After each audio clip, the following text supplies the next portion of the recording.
Un sentiment très positif, on sent qu'on progresse d'année en année, que ce soit en termes de participation ou en termes d'ambiance, donc super positif.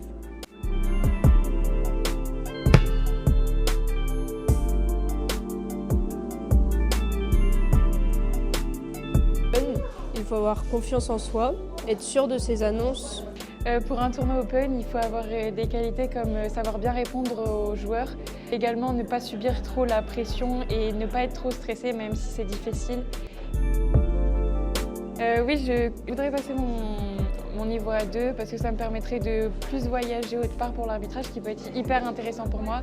Et j'ai fait mon quota de match, donc j'attends pour pouvoir passer mon A2.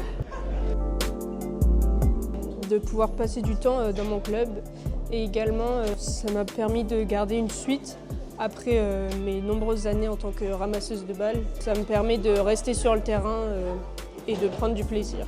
Au début, c'était parce qu'il manquait d'arbitres dans le club et puis au final, je me suis hyper attachée et j'ai vraiment aimé ça et j'ai fait des formations et tout ça à Marc-en-Barœul et c'était vraiment très intéressant et c'est pour ça que j'ai continué.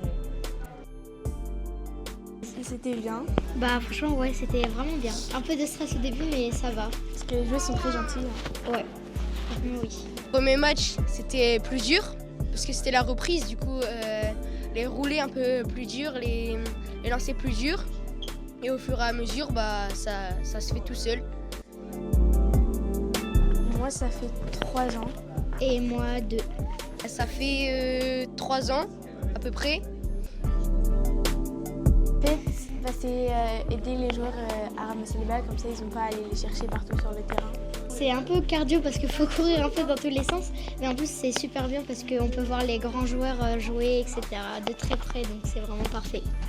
Être ramasseur de balles, c'est aider les joueurs à aller plus vite sur le terrain, pas perdre de temps surtout. C'est aussi un travail d'équipe parce qu'on est 6 sur le terrain. Un sentiment très positif, on sent qu'on progresse d'année en année, que ce soit en termes de participation ou en termes d'ambiance, donc super positif.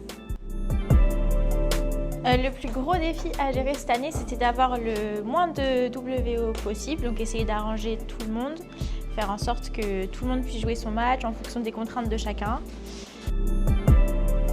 Ce qui fait la force du tournoi, c'est les bénévoles qui sont nombreux, qui sont là pour nous aider, qui sont là pour gérer les permanences, pour nous suppléer un petit peu. Et aussi l'ambiance qu'on a eue au bord du terrain.